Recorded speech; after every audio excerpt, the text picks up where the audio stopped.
नमस्कार, मैं हूं प्रेम कुमार। प्रेम से बोलो, सत्य बहुमत। आप सबका स्वागत है लोकतंत्र विषयक इस चर्चा में। महाराष्ट्र में सुप्रीम कोर्ट का फैसला बड़ा फैसला है, मगर मगर तत्काल इस फैसले से उन लोगों को कोई सबक मिलता नहीं दिख रहा है जिन्होंने एक लोकतांत्रिक सरकार को असमय गलत तरीके से गिराया। न सिर्फ गिराया, बल्कि खुद सुप्रीम कोर्ट की टिप्पणियों के आलोक में देखें तो राज्यपाल और स्पीकर के गलत फैसलों की बुनियाद पर नई सरकार बनाई गई। लोकतंत्र को जिस तरीके से महाराष्ट्र में कुचला गया, उस तरीके को गलत ठहराते हुए इस बात की पुष्टि हुई है कि लोकतंत्र को कुचला गया। सुप्रीम कोर्ट के फैसले से, उनकी टिप्पणियों से ये बात पुष्ट हो रही है, मगर इसके लिए किसी को सजा नहीं मिली, यह भी बड़ी बात है। मतलब गुनाह तो हुआ, मगर सजा नहीं मिली। महाराष्ट्र की सरकार भी बनी रहेगी और जिस सरकार का पतन हुआ, उस सरकार को उसकी एक गलती जो परिस्थितिवश हुई कही जा सकती है, उसकी सजा दी जाती रहेगी। वो गलती क्या थी कि अगर उद्धव ठाकरे ने मुख्यमंत्री पद से इस्तीफा नहीं दिया होता, अगर उन्होंने फ्लोर टेस्ट का सामना कर लिया होता, अब ये अगर तो उसको सुधारा नहीं जा सकता। अब इसकी जो सजा है उद्धव ठाकरे भुगतते रहेंगे। हालांकि ये सुनाई गई सजा नहीं है, मगर एक फैसले से इस सजा को खत्म भी किया जा सकता था। मुख्यमंत्री उद्धव ठाकरे की गलती तो यही थी कि उन्होंने इस्तीफा दिया। इस्तीफा क्यों दिया? क्योंकि राज्यपाल ने गलत तरीके से फ्लोर टेस्ट तय किया। सुप्रीम कोर्ट भी इस गलत को मान्यता दे रहा है।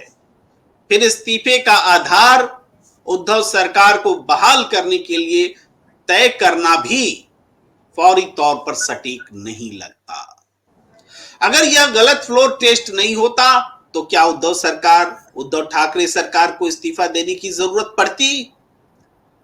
अगर एकनाथ शिंदे के नेतृत्व वाली शिवसेना की ओर से तय किया गया चीफ व्हिप और उनकी ओर से जारी किया गया व्हिप, उनकी ओर मतलब चीफ व्हिप की ओर से, वो गलत है, तो एकनाथ शिंदे सरकार का बहुमत कैसे सही हो सकता है?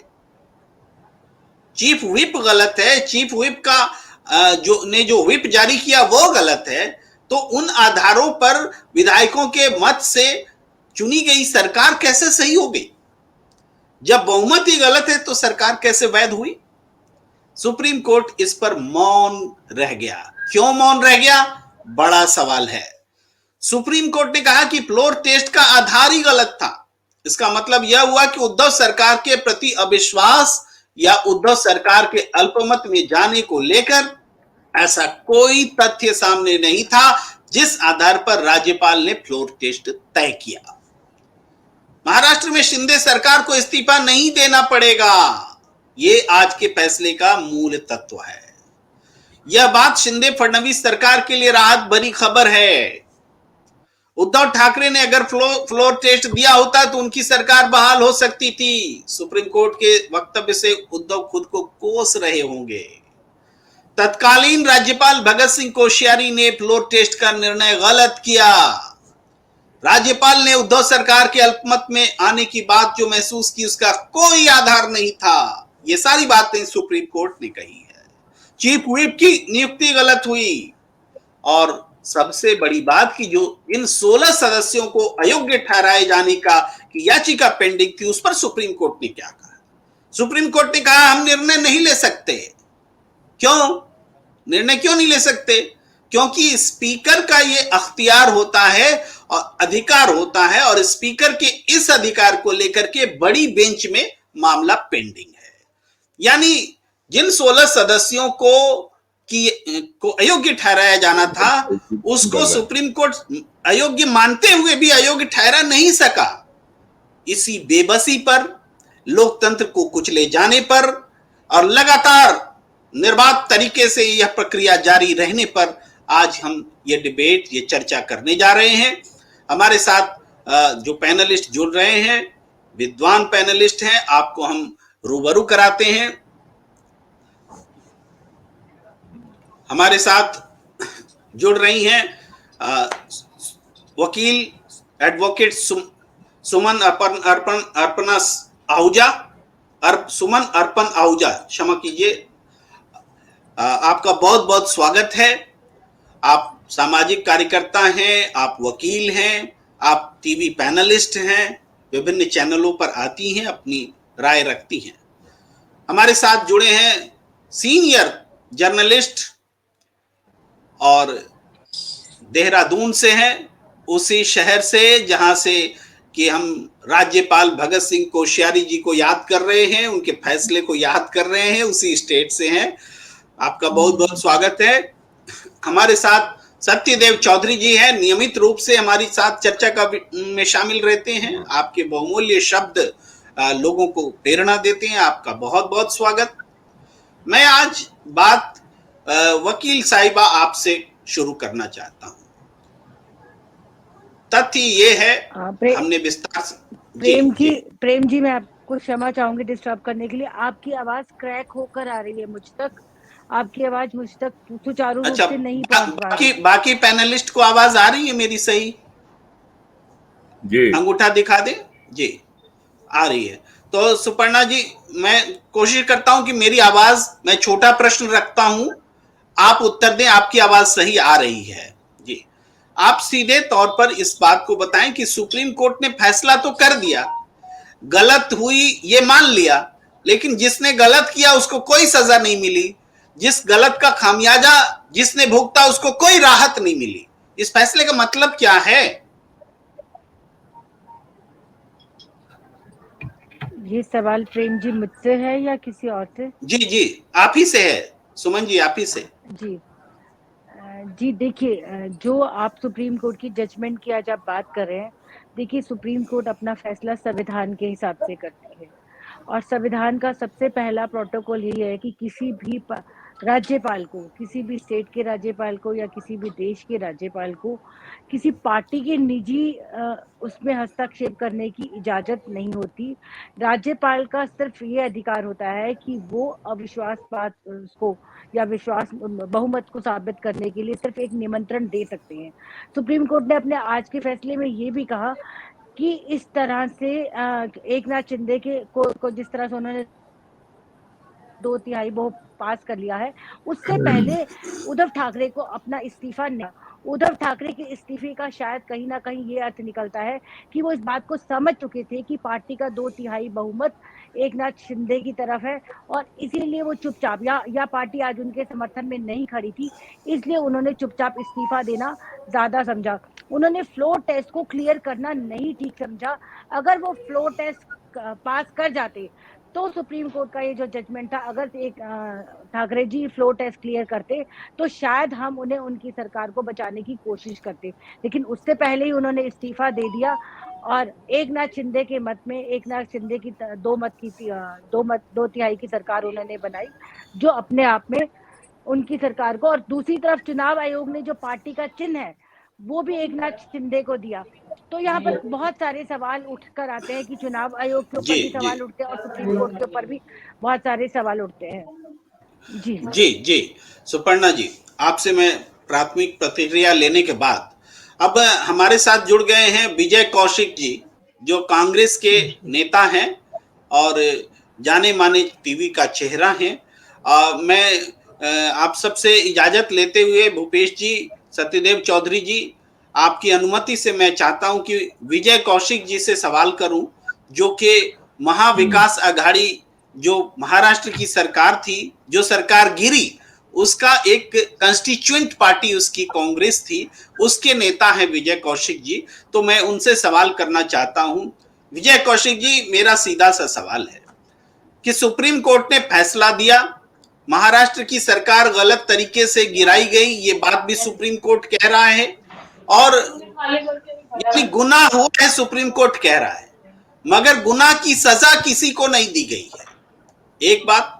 और गुनाह के कारण जो भुक्तभोगी है उसको कोई राहत भी नहीं दी गई है। ये दोनों बातें आपके सामने हैं, आपसे प्रतिक्रिया। जी प्रेम जी, बहुत बड़ा मुद्दा है इस देश के लिए। क्यों? क्योंकि कोर्ट से लोग न्याय की उम्मीद करते हैं। अगर कोर्ट हत्या के मामले में ये कह दे कि हत्या हुई है, और ये भी कह दे कि दोषी भी सामने है, और ये भी कह दे कि सजा नहीं दी जा सकती, तो भाई फिर इन कोर्टों का औचित्य क्या रह गया? सबसे पहली बात। दूसरी बात, सरकार से हमें पहले ही कोई उम्मीद नहीं थी। पहले मैं आपको बता दूं कि कांग्रेस पार्टी ने अगर महाविकास अघाड़ी गठबंधन का हिस्सा बनने में सहमति दी, तो उसका एक ही कारण था कि महाराष्ट्र की जनता को दोबारा से चुनाव ना झेलने पड़े, देश का आर्थिक नुकसान ना हो, और एक नई समस्या देश के सामने खड़ी ना हो। इसलिए हमने इस गठबंधन में शामिल होकर अपना समर्थन दिया था शिवसेना को। और बाद में शिवसेना के विधायकों की चिट्ठियां तक सामने आई कि किस प्रकार उन्होंने कहा कि उनके ऊपर बीजेपी सरकार का केंद्र से दबाव है, सीबीआई ईडी का दबाव है। अगर शिवसेना सुप्रीमो ने कोई जुगाड़बाजी नहीं की तो उनके जेल जाने की तैयारी है। उन परिस्थितियों में वो सरकार गिराने के लिए विवश होंगे। तो ये तो खेल बड़ा स्पष्ट हो गया है कि सीबीआई, ईडी, धन बल हर चीज का इस्तेमाल करके नैतिकता को ताक पर रखकर भाजपा ने महाराष्ट्र के अंदर सरकार गिराई। और अब दुख की बात यह है कि सुप्रीम कोर्ट द्वारा इस बात को स्वीकार कर लेने के बावजूद भी कोई राहत ना दे पाना शिवसेना को इस बात की तरफ संकेत करता है कि आने वाले समय में कोर्ट से भी भरोसा उठेगा। क्यों? क्योंकि देश का संविधान तो बिल्कुल स्पष्ट है। देश का संविधान कहता है कि अगर हत्या हुई है, हत्यारा सामने है, सबूत है, तो सजा सुनाइए। संविधान में ऐसा जी तो है नहीं कि भाई सबूत भी है, हत्यारा भी सामने है, हत्या भी हुई है, और उसको कह दिया जाए कि नहीं, इसमें कोई कार्रवाई नहीं हो सकती। तो ये बड़ी जी दुखद जी स्थिति है, और देश के जी राजनीतिक सिस्टम के लिए भी बहुत खतरनाक है। जी विजय जी, मैं पहली प्रतिक्रिया भूपेश पंत जी के पास भी लेना चाहता हूं। आपने जो बातें कही वो निश्चित रूप से भूपेश जी आपके पास सवाल के तौर पर लाता हूं कि विजय कौशिक जी शिकायत कर रहे हैं। जो निर्ममता मैं सुप्रीम कोर्ट के फैसले में देख पा रहा हूं और लोग भी देख रहे हैं कि गुनाह हुआ, सजा नहीं मिल रही गुनाहगार को, और जिसके साथ गुनाह हुआ उसको राहत नहीं मिल रही है। तो ये एक तरह की निर्ममता है। तो उससे ज्यादा निर्ममता के साथ में विजय कौशिक जी सुप्रीम कोर्ट के फैसले पर निराशा व्यक्त कर रहे हैं कि कहीं ऐसा ना हो कि आने वाले समय में अदालतों से लोगों का भरोसा उठ जाए। क्या हम उस पॉइंट पर पहुंच रहे हैं भूपेश जी? धन्यवाद। मेरी आवाज आ रही? जी जी बिल्कुल आ रही। हाँ। देखिए, सुप्रीम कोर्ट में एक ही दो फैसले किए हैं। दिल्ली का भी फैसला है जिसमें उन्होंने राज्य और लेफ्टिनेंट गवर्नर के अधिकारों का जो है बंटवारा भी किया। तो इस लिहाज से एक तो मैं ये मानता हूं कि सुप्रीम कोर्ट पर अभी भी भरोसा देश की जनता को है। कम से कम जो लोकतंत्र पर भरोसा करती है, लोकतंत्र को बचाए रखने की लड़ाई लड़ रही है, उसको सुप्रीम कोर्ट पर भरोसा है। हालांकि पिछले कुछ समय में उसमें काफ़ी गिरावट देखने को आई, लेकिन मौजूदा समय में मैं कह सकता हूं कि कम से कम जिस तरह से महाराष्ट्र में जो कुछ हुआ, कम से कम एक धब्बा तो भाजपा के जो ऑपरेशन कमल है, जिसके जरिए वो लगातार राज्य सरकारों को गिराने का काम, विपक्ष की सरकारों को गिराने का और अपनी सरकारें बनाने का काम करता है। बेसिकली वो एक तरीके से एक नैरेटिव का खेल है। ये नैरेटिव है लोकतंत्र के खिलाफ। लोकतंत्र के खिलाफ एक नैरेटिव धीरे धीरे तैयार किया जा रहा है, जिसमें हम देख रहे हैं कि जो संवैधानिक संस्थाएं हैं, चाहे वो राज्यपाल हो, चाहे वो स्पीकर हो, चाहे वो विधानसभा हो, लोकसभा हो, ये इनका धीरे धीरे इनको इस तरीके से मैनेज किया जा रहा है कि लोगों का आखिर ये विश्वास जो है लोकतंत्र से धीरे धीरे कम हो जाए। और एक बड़ी जो कई सालों से एक कुछ हिस्से में एक बात चलती आ रही है कि साहब तानाशाही जो है, डिक्टेटरशिप होनी चाहिए, कुछ लोग इस तरीके के मिल जाते हैं आज, जो ये कहते हैं कि, तो उनके बीच तो इस नैरेटिव को एक तरीके से फैलाने की कोशिश हो रही है।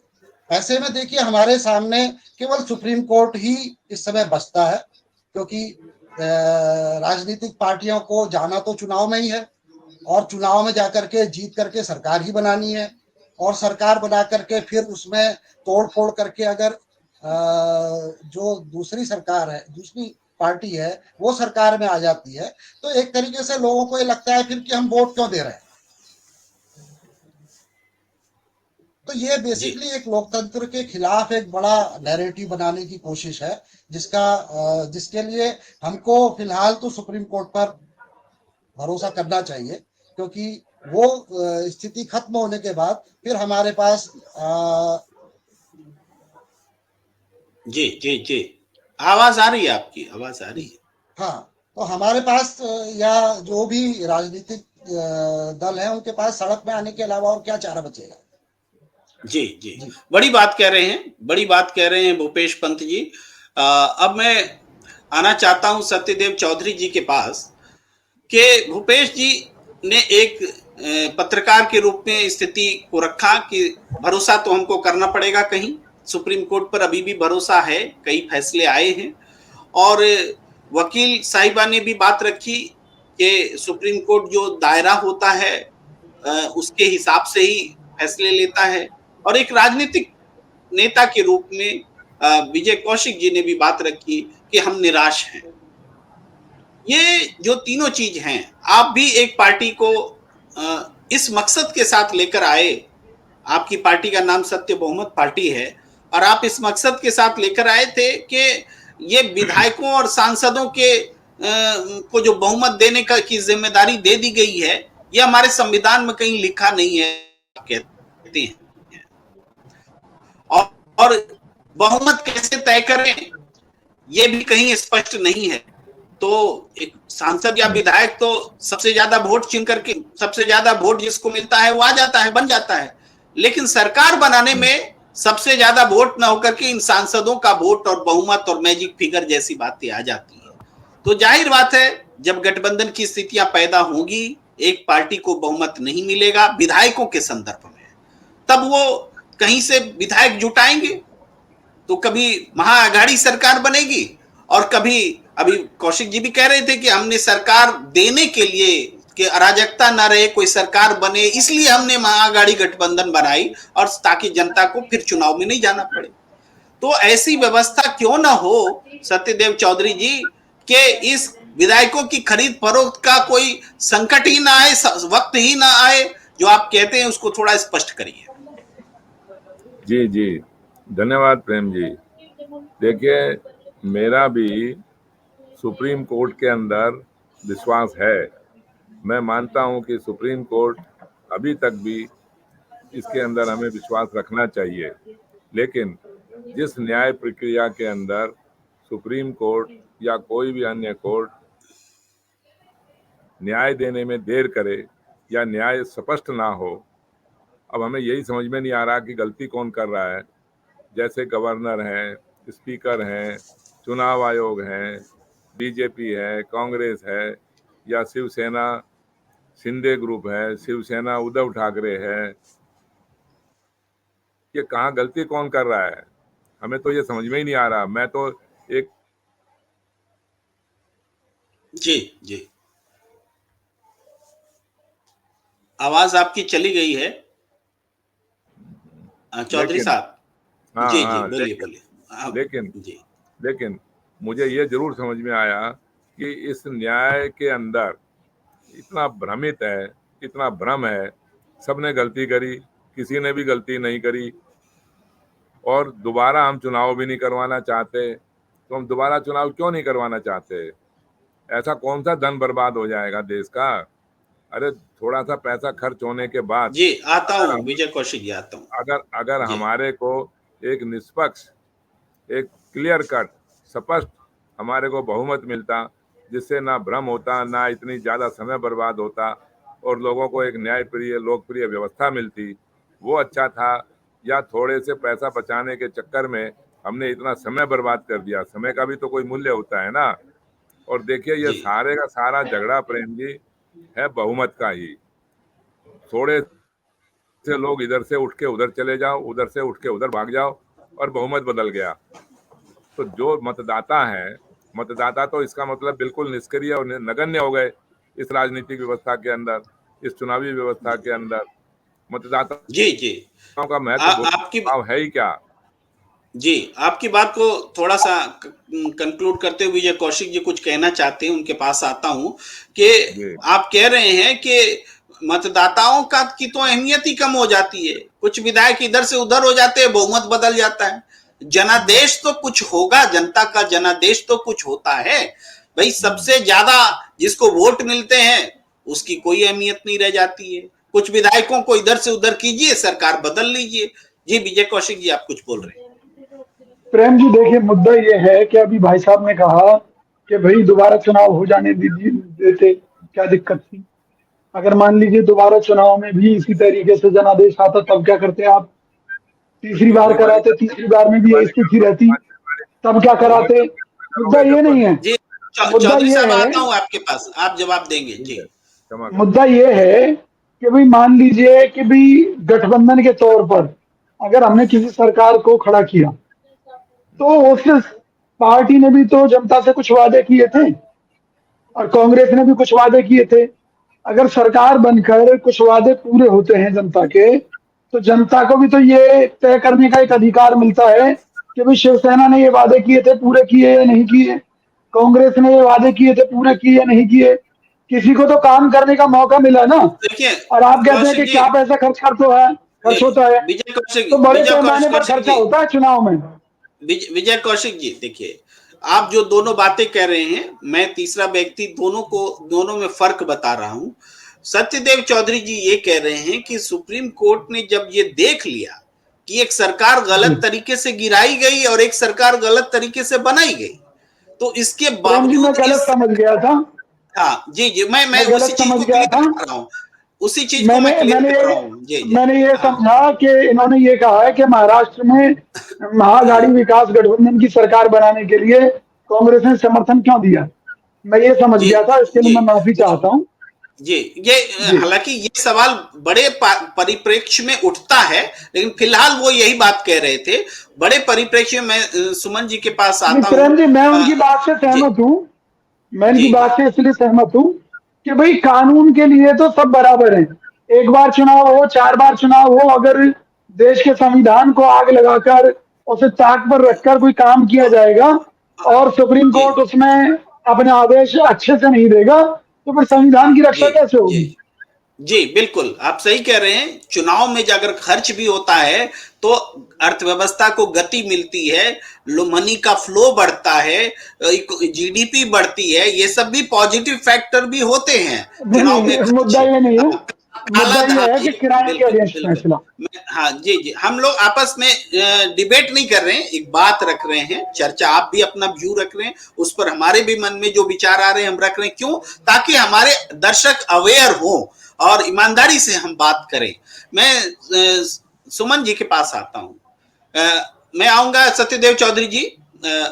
मैंने शायद आपकी बात रख दी थी, जो आपके मन में चल रहा था मैंने पढ़ लिया हो शायद। मैं सुमन जी के पास आता हूं कि सुमन जी, ये आप संवैधानिक तौर पर बताएं, ये तो दुखदाई तो है ना। देखिए भूपेश जी तो बहुत अच्छा बोले कि सुप्रीम कोर्ट में विश्वास बना हुआ है। आज जो सुप्रीम कोर्ट ने कुछ बातें कही, भाई ये बात बोलना भी आसान नहीं कि राज्यपाल का फ्लोर टेस्ट गलत था, चीफ व्हिप की नियुक्ति गलत थी, स्पीकर का फैसला गलत था। ये सब भी अगर बात कही जा रही है तो इसका मतलब है कि सुप्रीम कोर्ट जनता की आवाज सुन रहा है। एक बात, जहां तक कि भूपेश जी की आस्था, सत्यदेव चौधरी जी की आस्था, हम सब की आस्था सुप्रीम कोर्ट में इसी हिसाब से है। मगर ये तो बात है कि सब कुछ समझ लेने के बाद भी गुनहगार को हम कुछ कर नहीं पा रहे हैं। डेमोक्रेसी कैसे ठीक होगी, आगे ऐसी घटनाएं नहीं घटेंगी, इस पर भी सुप्रीम कोर्ट कुछ कह नहीं पा रहा है।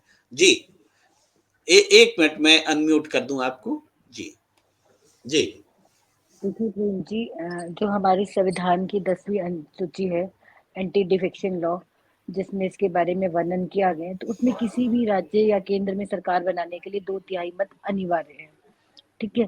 और हमारा विश्वास अगर नहीं भारत नहीं की नहीं, क्षमा सुप्रीम कोर्ट कीजिए से क्षमा कीजिए क्षमा कीजिए।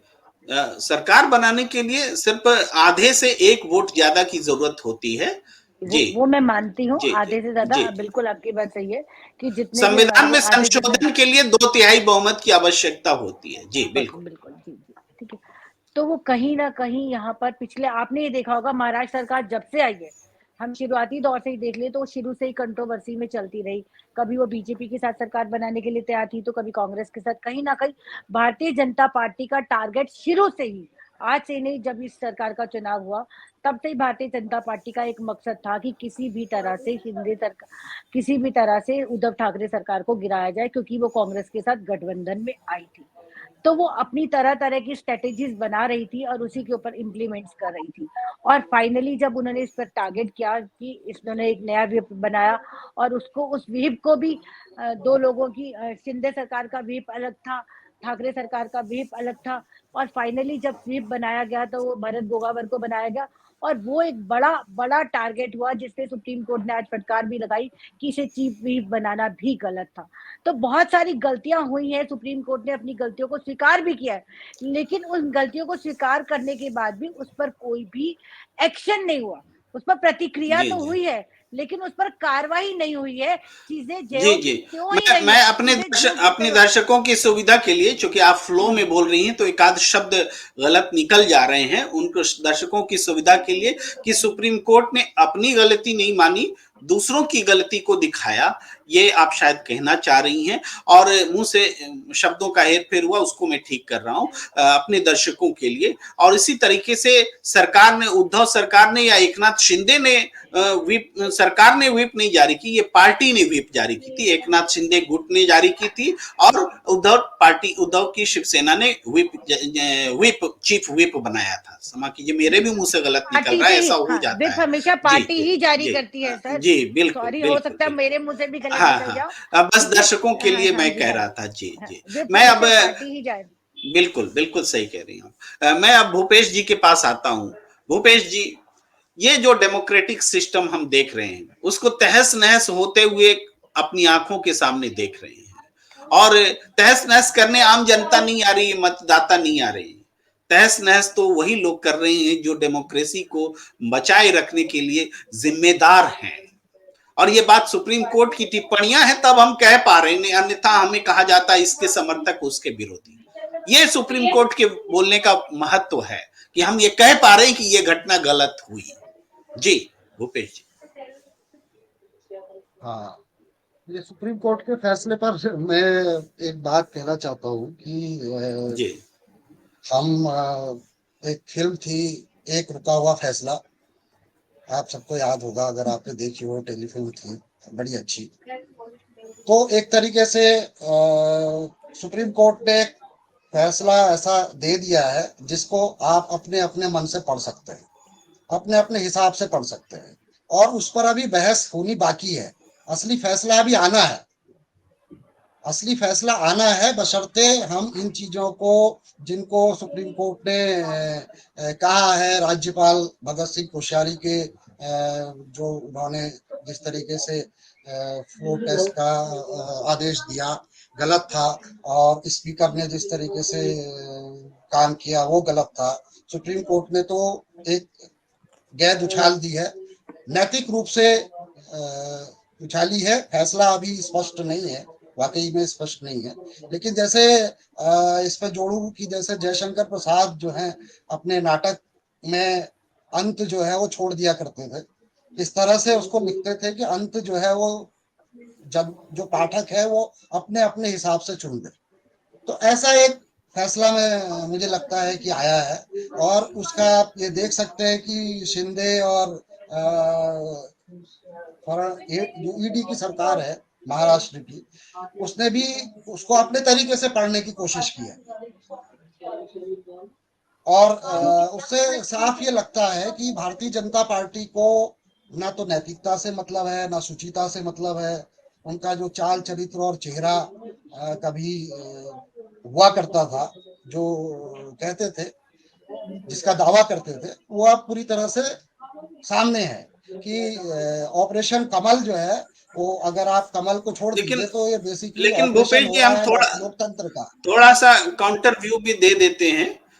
वो ये भूपेश जी कि ठीक है, बीजेपी इस केस में गुनहगार दिखती है, ऑपरेशन लोटस भी चलाती है, वो ज्यादा गलतियां करते हुए, सत्ता का दुरुपयोग करते हुए दिखती है, ये बात सही है।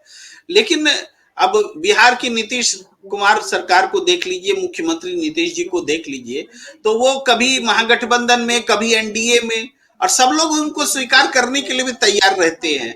तो एक के वो भी जनादेश का अपहरण ही होता है। इसके अलावा और भी सरकारें हैं जो खरीद फरोख्त करती हैं।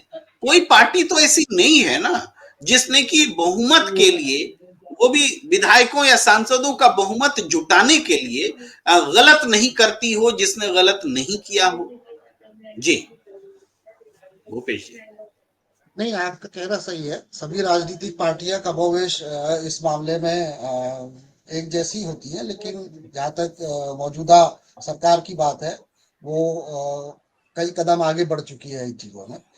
लेकिन जी जैसे आपने कहा बहुमत की बात होती है, बहुमत तो देखिए लोकतंत्र में बहुमत को एक आंकड़े के तौर पर देखा जाता है, उसको जनता की सहभागिता के रूप में नहीं देखा जाता, उसको बिल्कुल केवल एक सही बात। आंकड़ा मात्र मान लिया जाता है।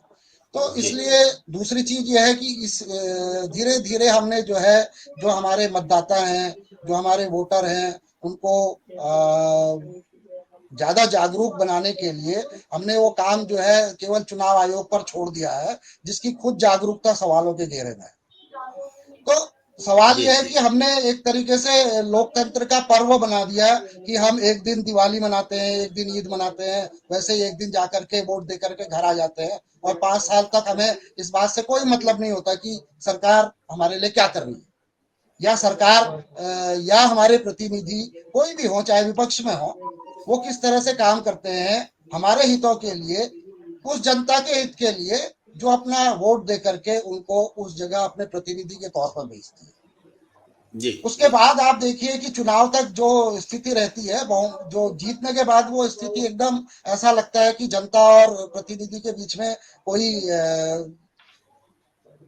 संपर्क संपर्क सूत्र ही जो है नहीं वो है। जी सारे गायब हो जाते हैं, गायब हो जाते हैं। तो ये लोकतंत्र की, हमारे लोकतंत्र की विडंबना है, लेकिन लोकतंत्र पर भरोसा रखना बहुत जरूरी है। सबसे बड़ी बात यह है कि जो लोकतंत्र के खिलाफ एक नैरेटिव बनाने की कोशिश है, उसको तोड़ना होगा।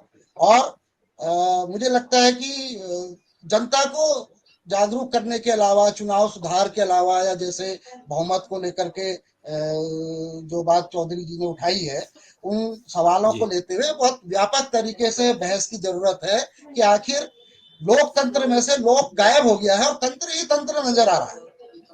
जी अब तो जी तंत्र और मंत्र दोनों नजर आ रहे हैं। लोक कहाँ चला गया है? जी देखिए, आप देखिए लोकतंत्र हमारे संविधान में हमको इस देश को धर्मनिरपेक्ष संविधान लोकतांत्रिक गणराज्य माना गया है, जहां राज्यों के अपने अधिकार भी हैं। उन राज्यों के अधिकार में केंद्र किस तरह से सरकारें पलट करके दखल देता है, ये भी सब देख रहे हैं। तो ये बिल्कुल बहुत, लेकिन उसी लोकतंत्र पर भरोसा करते हुए इन खामियों को दूर करने की कोशिश सबको मिलकर के करनी होगी, जी जी। इसी उसमें नोट के जनता साथ तक ये बात पहुंचानी है, जी जी, इसी उसको नोट के जनता साथ तक ये मैं बात पहुंचानी होगी। जी जी मैं आना चाहता हूं सत्यदेव चौधरी जी के पास, लेकिन विजय जी कुछ जोड़ना चाहते हैं, आप जोड़ लीजिए, फिर मैं सत्यदेव चौधरी जी के पास जाता मैं केवल ये कहना चाहता हूँ, देश की राजनीति में भाजपा ने जो अपना चाल चरित्र चेहरा दिखाया है वो बहुत खतरनाक है। कहीं भी जो थोड़ी बहुत कोई शर्म हया थी राजनीति में देश में, वो सब खत्म कर दी है भाजपा ने। हम इसको लेकर अगर महाराष्ट्र का ही उदाहरण देखें तो फडणवीस जी चुनाव के समय कहा करते थे कि अजीत पवार चच्ची पीसिंग पीसिंग, याद हो आपको, कई सौ करोड़ के घोटाले में उनका नाम बताया गया था भाजपा द्वारा, सीबीआई ईडी की जांच चल रही थी उनके खिलाफ, सब कुछ हो रहा था। फिर अचानक से चुनाव के बाद में अजीत पवार जी और फडणवीस जी प्रकट हुए कि भाई ये मुख्यमंत्री जी होंगे, ये उप मुख्यमंत्री होंगे, शपथ ले ली गई, फ्लोर टेस्ट की बात आई, तो जो शरद पवार जी हैं उनकी गुगली के कारण सरकार गिर गई। लेकिन सवाल यह है कि जिनको आप भ्रष्ट और बेईमान और चोर कहते थे, इसी तरीके से देश भर में जिन नेताओं को कहते थे, उनको भाजपा में लेकर ये आज अपने आप को ईमानदारों की पार्टी कहती है, मैं तो बड़ा हैरान हूं।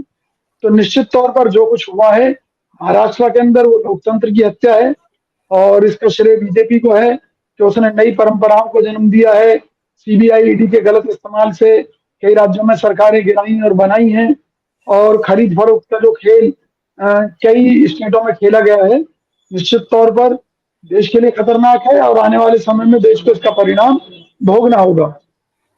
जी जी। अब मैं सत्यदेव चौधरी जी के पास आना चाहता हूं, अपने आप को अनम्यूट कर लेंगे चौधरी साहब।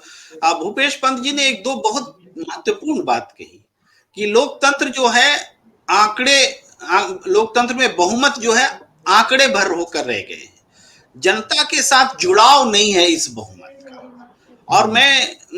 और उन्होंने एक और महत्वपूर्ण बात कही कि चुनाव आयोग तो खुद ही बेचारा असहाय है, कुछ कर नहीं रहा है, अपनी जिम्मेदारी नहीं निभा रहा है। और हम कहते रहे हैं कि आज भी 21वीं सदी में है हम, 75 साल आजादी के हो गए, लेकिन हमारे 100% वोटर के नाम वोटर लिस्ट में नहीं है। 87% है ऐसा चुनाव आयोग कहता है, तो क्यों नहीं है 13% वोटर लिस्ट में नाम ही नहीं है, तो वोट कैसे देगा? इसका जवाब कौन देगा? तो चुनाव आयोग का तो एक नमूना मैंने कहा भूपेश जी की बात से। आप इस बात को थोड़ा एलोबरेट कीजिए कि वाकई ये बहुमत जो है आंकड़ों का खेल बनकर रह गया है, जनता से सरोकार कैसे होगा इस बहुमत का? जी देखिए प्रेम जी, मैं व्यक्तिगत रूप से इस व्हिप का और दल बदल कानून का, इसका मैं पक्ष नहीं लेता, मैं इसका विरोध करता हूं। मैं इन दोनों कानूनों को, व्हिप और दल बदल कानूनों को अलोकतांत्रिक मानता हूं। ये डेमोक्रेटिक है ही नहीं, ये लोकतंत्र नहीं है। आपने इनको ऐसे बंधुआ मजदूर बना दिया, चुने हुए विधायकों और सांसदों को व्हिप और दल बदल कानून के माध्यम से। तो ये तो एक बात ये रही। दूसरी बात, जैसा विजय भाई साहब अभी बोल रहे थे कि दोबारा चुनाव ना करवाने पड़े, मैं दोबारा चुनाव करवाने के या बार बार चुनाव करवाने के पक्ष में मैं भी नहीं हूँ, क्योंकि उससे पैसा बर्बाद होता है, ऐसा तो होता ही है, लेकिन सबसे बड़ी कीमती हमारा जो समय बर्बाद होता है उसका सबसे बड़ी हानि है। लेकिन जब बहुमत का फैसला नहीं होगा तो आप क्या करेंगे? आप लोकतंत्र में रह रहे हैं, चुनावी व्यवस्था में रह रहे हैं, स्वतंत्र एक राजनीतिक व्यवस्था में रह रहे हैं, तो हमने ऐसी राजनीतिक व्यवस्था क्यों बनाई जिसके अंदर बहुमत का फैसला ही नहीं होता चुनाव होने के पश्चात भी? आप मुझे बता दीजिए कि विधायकों के या सांसदों के बहुमत से सरकार बनेगी, इसका कोई कानून, इसका कोई संविधान, इसका कोई रिप्रेजेंटेशन एक्ट है क्या? तो ये आपने कानून या हम लोगों ने इस कानून को, इस परंपरा को कहाँ से लिया कि विधायकों के बहुमत से सरकार बनेगी? और वो विधायकों या सांसदों के बहुमत से भी सरकार गठबंधन करके भी बन सकती है, भ्रष्ट समझौते करके भी बन सकती है, विधायकों सांसदों के खरीद फरोख्त करने से भी बन सकती है, उन भ्रष्टाचारियों को, अपराधियों को, बलात्कारियों को टिकट देके भी बन सकती है। उन अपराधी लोगों के समर्थन में हमारे नेता लोग उसका आ रहा हूँ विजय समर्थन में, जी। उसके समर्थन के अंदर उसका प्रचार करेंगे और उनको जितवा के फिर उनके समर्थन से प्रधानमंत्री और मुख्यमंत्री बनेंगे, ये भी हो सकता है। तो जब बहुमत हमने ऐसे राजनीतिक व्यवस्था से, ऐसी भ्रष्ट राजनीतिक व्यवस्था से जब हम बहुमत बनाएंगे तो इस तरीके के झगड़े तो फिर आपके होते ही रहेंगे। और 75 सालों से ये स्पष्ट प्रमाण हमारे सामने है कि कभी कहीं खाली इसी बहुमत के फैसले में ही हम घूमते रहते हैं। तो बहुमत का एक स्पष्ट फैसला क्यों नहीं होता? हम क्यों नहीं मानते इस बात को कि चुनाव हो जाने के पश्चात या तो जिसके सबसे ज्यादा सांसद या विधायक होंगे उसका बहुमत मान लीजिए, या सत्य बहुमत ये कहता है, सत्य बहुमत पार्टी ये कहती है कि जिस पार्टी के सबसे ज्यादा वोट होंगे, चाहे उसके सांसद या विधायक हारे या जीते, कितने भी जीते कितने भी हारे, जिस पार्टी को सबसे ज्यादा वोट मिल जाए, जैसे एक सांसद या विधायक सबसे ज्यादा वोट लेके जीत गया, उसी प्रकार जिस पार्टी को सबसे ज्यादा वोट मिल जाए उसका आप बहुमत मान के उसको सरकार बनाने का अधिकार दीजिए। तो फिर ना तो ये दोबारा आपको चुनाव करवाने पड़ेंगे, ना समय बर्बाद होगा, और ना ही इस तरीके के अनावश्यक झगड़े झंझट और ये दल बदल और व्हिप और कभी वो छोड़ के भाग गया, कभी ये छोड़ के भाग गया। इससे आप ये जी समझिए जी कि देश के अंदर तो हमारी जो जो बदनामी हो रही है सो हो ही रही है, हमारे आपस के अंदर तो लड़ाई झगड़े घृणा नफरत हो ही रही है, लेकिन विश्व के लोग भी, विश्व के अंदर भी हमारी राजनीतिक व्यवस्था का क्या स्तर है, और इसीलिए हम शायद इतना अच्छा विकास नहीं कर पा रहे हैं।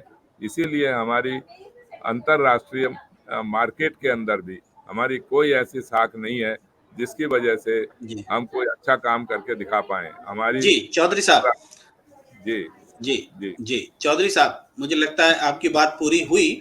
और हाँ हम विजय कौशिक जी बोलना भी चाह रहे थे और मैं आपके पास विजय कौशिक जी आना भी चाह रहा था। चौधरी साहब ने जो बात कही वो लबोलुआब ये है कि हमारी लोकतांत्रिक व्यवस्था में बहुमत, चुनाव होने के बाद भी बहुमत जो है तय नहीं हो पाता। बहुमत कहते किसको है, यही हम लोग संविधान में चूंकि लिखित नहीं है तो परंपरा से हम लोगों ने तय कर दिया, जिसके सबसे ज्यादा सांसद होंगे, जिसके सबसे ज्यादा विधायक होंगे, सबसे ज्यादा भी नहीं, जिनको 50+ स्ट्रेंथ जो है, इसमें भी दुविधा है। हम कहते हैं जैसे लोकसभा में 543 का आधा 272 चाहिए, इसको मैजिक फिगर बोलते हैं, लेकिन फिर अचानक बोलते हैं कि नहीं, टोटल स्ट्रेंथ जो है मौजूदा उसका 50% चाहिए। तो भाई कोई पार्टी बाइकाट कर देती है, कोई शामिल नहीं होती है, कोई बीमार पड़ जाता है, इस तरह से होते, यानी यहां भी बहुमत डिसाइड नहीं है, बहुमत तय कैसे होगा। तो बहुमत तय करने वाले फैक्टर्स हमने खुद क्रिएट कर दिए। कोई सदन से बाहर रह करके भी बहुमत तय कर रहा होता है, कोई किसी के साथ जुड़ करके बहुमत तय कर रहा होता है। तो क्यों नहीं ऐसी राजनीतिक व्यवस्था की ओर बढ़े कि चुनाव हो जाए तो कम से कम दिखे कि ये बहुमत है, अब किसी को एक्स्ट्रा एफर्ट्स नहीं लेना है बहुमत तय करने के लिए। ये जनता के वोट गिन करके भी हम कर सकते हैं। सबसे ज्यादा जिसको वोट मिले सरकार बनाइए, रोज रोज सरकार गिराने की बात खत्म। ये बात वो कह रहे हैं। जी विजय कौशिक जी। देखिए, मैं ये कहना चाह रहा हूँ, सत्यदेव चौधरी जी जो कह रहे हैं वो बात नैतिकता और सिद्धांत और ये सब बातें कर रहे हैं, लेकिन हकीकत क्या है, ये जो नियम है ये सब देश की संसद में ही बने हैं, हम उनसे बाहर तो जा नहीं सकते। उन्हें बदलने क्यों के नहीं लिए जा देश के सकते पूरे सिस्टम चौधरी को साहब? विजय कौशिक जी क्यों नहीं जा सकते? जब हमने नियम बनाए तो हम नियम बदल भी सकते हैं देश के हित में। आप समझ, नहीं नहीं, आपकी बात बिल्कुल सही है, लेकिन आप तब बदलेंगे ना जब आपके पास बहुमत होगा, देश की संसद में आपके पास संख्या होगी, या विजय कौशिक अकेला जाकर बदल सकता है? ये बताइए। हाँ, ये विजय प्रश्न कौशिक आपका अकेले जायज तो है। नहीं, ठीक है। हम आप तो जनता, जी जी बोलिए बोलिए। बात यह है कि भी देश की संसद में जो सांसद तय करेंगे, जो सरकार तय करेगी, जिसके पास बहुमत होगा, वो बात, जो कानून बनेगा वो मान्य होगा। अब उसके खिलाफ मान लीजिए हमारी विचारधारा है, लेकिन उस विचारधारा से काम तो चलने वाला नहीं है ना। जी आपकी आवाज थोड़ी गड़बड़ा गई। मैं भूपेश जी से ये आइडिया भाई लेता हूँ। उतना हाँ उतना हाँ जी पब्लिक जी भी है प्रेम जी जी। मैं ये कहना चाह रहा हूँ, आप कोई चुनाव देख लीजिए, ये ऑन रिकॉर्ड बातें हैं कि एक एक सांसद के चुनाव में कई कई करोड़ रुपए खर्चा हो रहा है। एक एमएलए के चुनाव में भी एक एक 1.5 करोड़ रुपए खर्चा हो रहा है।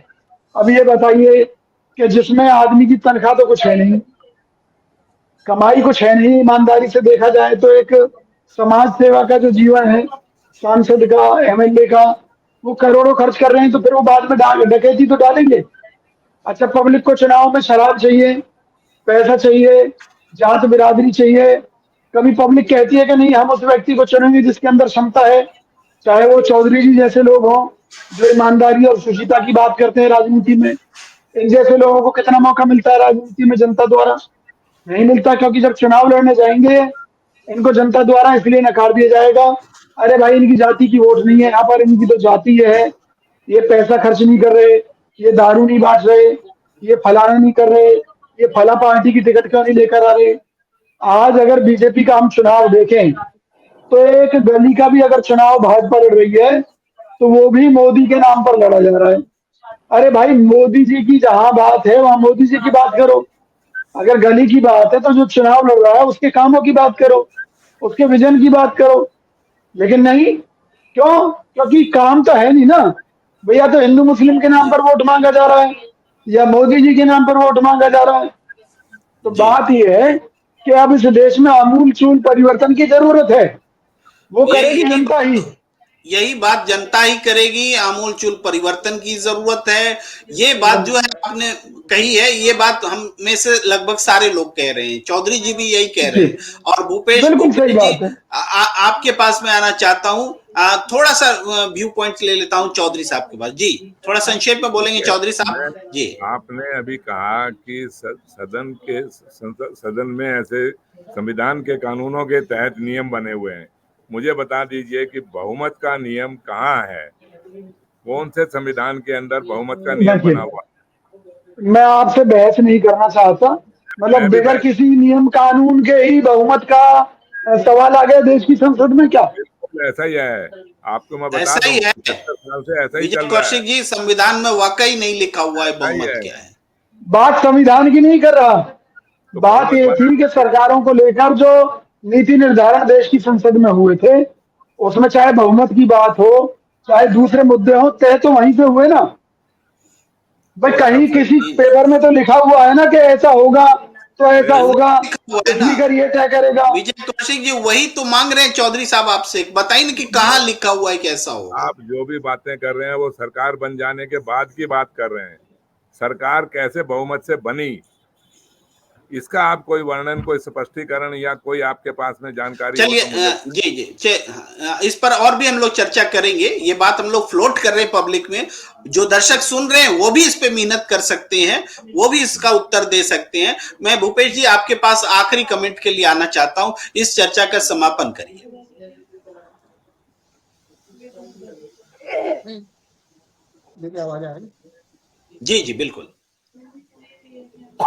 तो क्या है, कौशल जी कह रहे हैं, दोनों जी बात एक ही है। कहने का मतलब ये है कि अगर आप कोई भी बदलाव चाहते हैं, वो बदलाव आप या तो आप उसको जनता के पास ले जाएंगे, या फिर आप उसको संसद में, विधानसभा में अपने प्रतिनिधियों के जरिए उसको लेकर के आएंगे।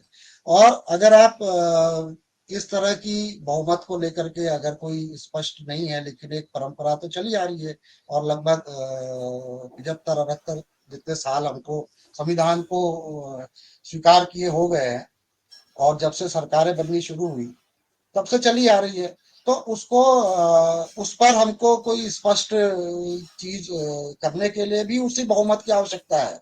ये कहने का मतलब है कौशिक जी का, कि अभी जी फिलहाल तो जी हमको उसी बहुमत की आवश्यकता होगी। बिल्कुल बिल्कुल बिल्कुल। अगर हम उस पर बात भी करें तो उससे पहले हमको वो बहुमत चाहिए, जो भी सरकार उस पर तभी, या फिर हम उसको जनता के बीच में ले जाएं।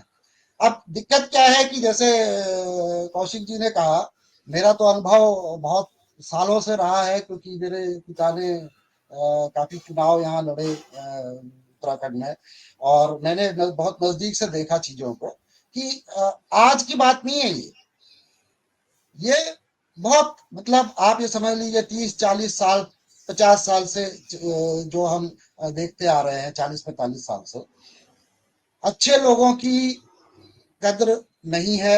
मतदाताओं को, मतदाता जो है वो दूसरे नजरिए से देखते हैं। वो कहते हैं कि बहुत अच्छा आदमी है, लेकिन ये जीत जाएगा तो हमारा काम नहीं करेगा